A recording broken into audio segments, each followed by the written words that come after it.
कुण्या राजाची गतुराणी या मालिकेच्या 7 ऑक्टोबरच्या भागामध्ये इकडे आता बुध्या त्रास देत असतो बाभळीला आणि म्हणतो, दे माझे 22,000 रुपये दे.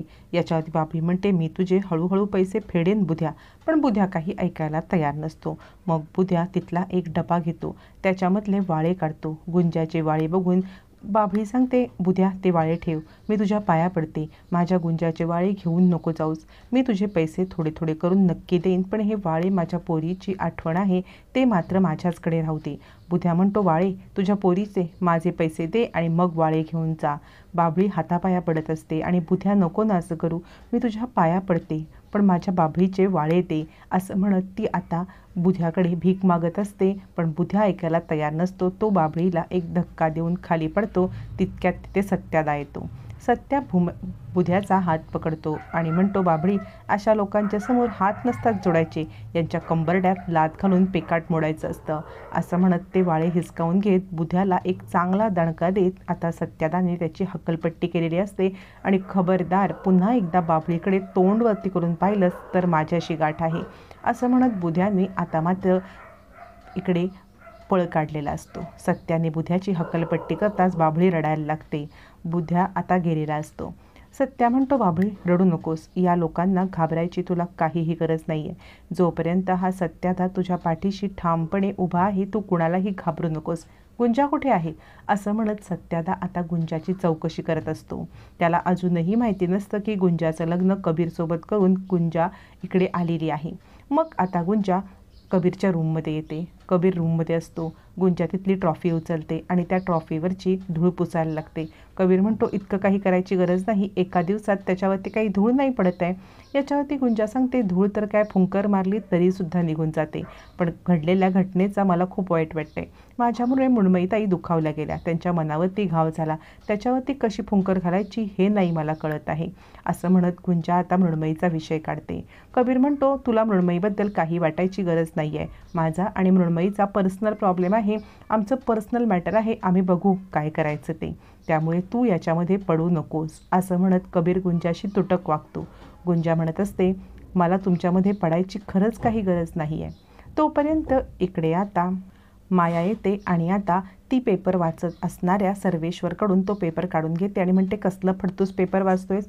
सर्वेश्वर म्हणतो, बघ याच्यामध्ये आपल्या जावयाची बातमी आलेली आहे, बघ तरी बघ, असं म्हणत सर्वेश्वर तो पेपर दाखवतो ज्याच्यामध्ये कबीरची डोंगरवाडीची बातमी आलेली असते. त्यावरती माया म्हणते, ही फडतूस बातमी वाचायला ऐकायला मला वेळ नाही आहे. मी तुला एक गोष्ट सांगते, हे बघ, यांना अशा फडतूस बातम्यांनी काही श्रीमंत होत नाही. मला तर प्रश्न पडलाय, ह्याला कधी श्रीमंत होण्याची स्वप्न तरी पडत असतील की नाही काय माहिती. सर्वेश्वर म्हणतो, तुझ्या मनात काय चाललंय हे फक्त तूच जाणू शकतेस, तुला कसलं काही कळत नाही. श्रीमंत होणं म्हणजेच सगळं नसतं. याच्यावरती आता मात्र इकडे माया म्हणते, जो माणूस दुसऱ्यांचे प्रॉब्लेम सॉल्व्ह करत असतो ना, त्याच्या घरामधले प्रॉब्लेम तसेच पडून असतात आणि हेच कबीरचं झालेलं आहे, असं म्हणत माया सर्वेश्वरसोबत भांडत असते. त्याला नको नको ते बोलत असते. हे सगळं मृण्मयी ऐकत असते आणि मृण्मयीच्या डोक्यामधून गुंजा आणि कबीर यांच्यामध्ये असलेली जवळीक किंवा गुंजा आणि कबीर यांच्यामधलं असलेलं नातं हे काही तिच्या डोक्यातून जातच नसतं. ती तोच विचार करत असते. तोपर्यंत गुंजा म्हणत असते, काही नाही साहेबा, मी तुमच्या मध्ये पडायला नाही आले, तर तुम्हाला मी गिफ्ट द्यायला आले आहे. कबीर म्हणतो, गिफ्ट काही गरज नाही आहे, म्हणजे आपल्यामध्ये लग्न झालं आहे आणि हे लग्न तू 4 लोकांच्यापासून लपवून ठेवलंस ना, हेच माझ्यासाठी खूप मोठं गिफ्ट आहे, असं म्हणत आता इकडे कबीर गुंजाचा अपमानावरती अपमान करत असतो.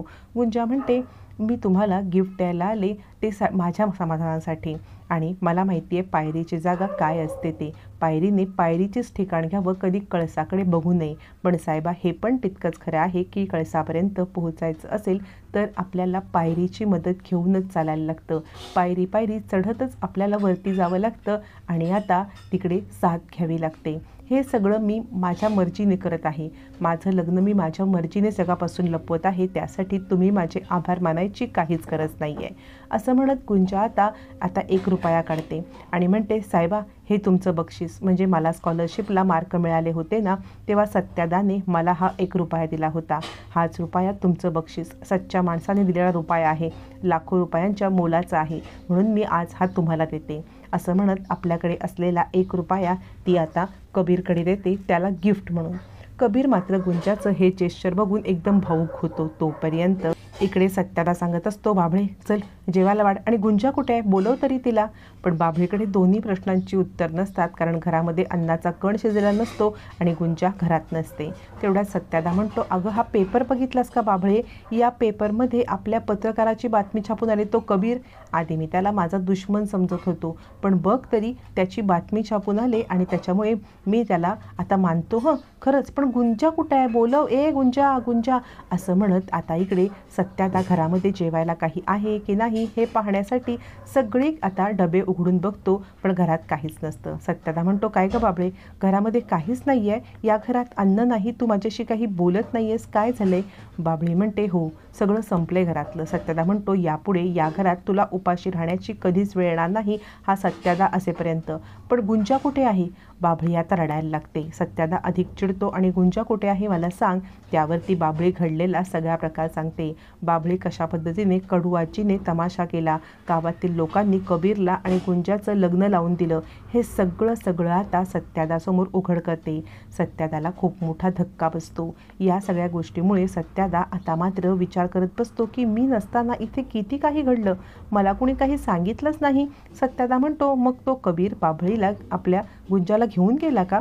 बाभळी म्हणते, हो, कडू आजींनी हे सगळं घडवून आणलं आणि मला काही बोलताच नाही आलं. सत्यादा म्हणतो, पण तिकडे तरी ती खुश आहे का? बाभळी म्हणते, असं दाखवते तरी की ती खुश आहे म्हणून, पण मला नाही वाटत आहे की ती खुश आहे म्हणून. काहीतरी तिच्यासोबत चुकीचं घडतंय जे ती माझ्यापासून लपवते आहे. याच्यावरती सत्यादा म्हणतो, झालं आता तू बघ, आपण ना 25 तारखेला माझं काम आटपलं की 26ला आपण मुंबईला जाऊया. 26ला आपण तिकडे जाऊन आपली गुंजा कशी आहे आणि सगळे तिला नीट ठेवतायत ना हे बघूया.